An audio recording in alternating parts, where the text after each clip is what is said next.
2 seconds. Thank you. Mr. Rokita. Thank you, Mr. Chairman. And Mr. Chairman, thanks for coming back. Again, it's good to talk to you.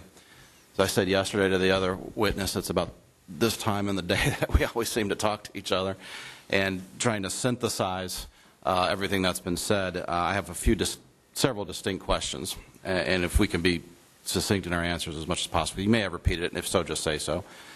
You may be repeating, and if so, just say so.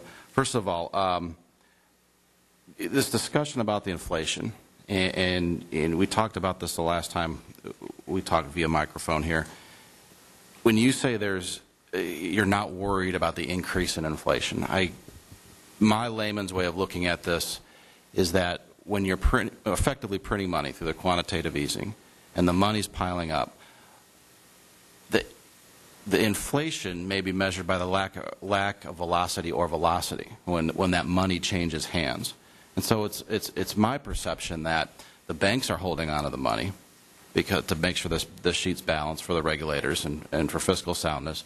People might be stuffing money in their mattress because they're so uncertain, or putting it somewhere. They're not using the money.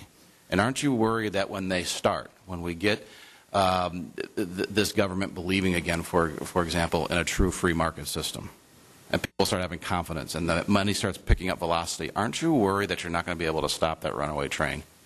No, we're not concerned. We have two broad sets of tools to remove the money at the appropriate time. One is simply to sell assets, which extinguishes the money. The other is to use a variety of tools we've developed to sterilize, or essentially remove that, either lock up or remove those excess reserves from the banking system. So at the time that comes, we have to raise interest rates to fight inflation. We've made explicit what our inflation goal is now, 2%.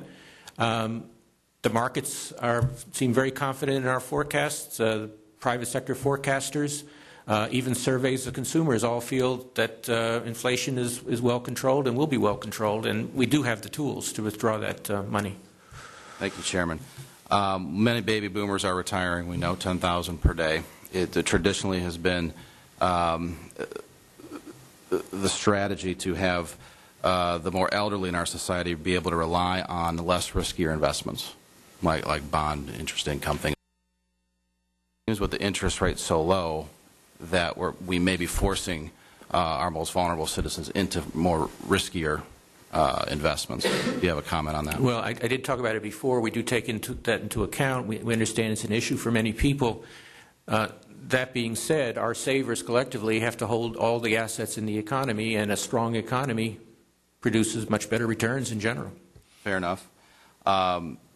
Kevin Warsh was a former Federal Reserve governor. Sure you know. He wrote an article in the Wall Street Journal December 6, 2011. And I'm just, if you don't mind, quote from it and then have you comment on it. However well-intentioned, the Federal Reserve's continued purchase of long-term Treasury securities risks camouflaging the country's true cost of capital. Private investors are crowded out of the market when the Fed shows up as a large and powerful bidder. Private investors are not being crowded out. They have the best access to capital they've had in a long time at low interest rates. Bond markets are open. I think the people who have trouble are small businesses and others who can't access bank credit to the extent we would like. Okay. And then you mentioned Canada earlier on, and you indicated that they had less of a recession than we did. Why do you think that is?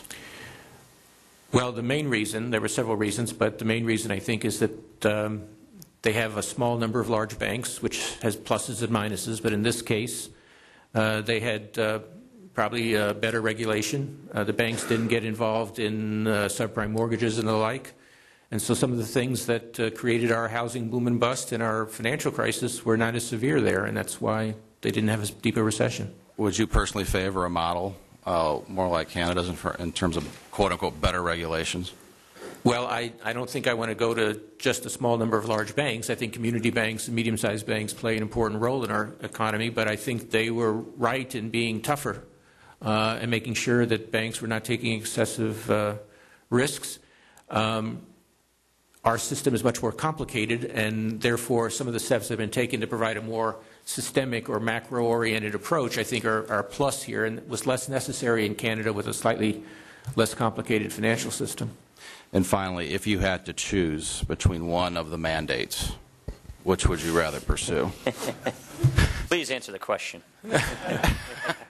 You said you had subpoena power, was that right? Yeah.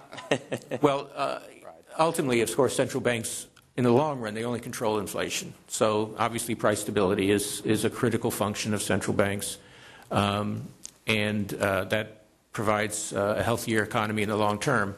You know, that being said, in the short term, I think that some benefits can be had in terms of supporting a weak recovery like the one we have now. I thank both, Chairman. Ms. Black, will you yield for just a moment?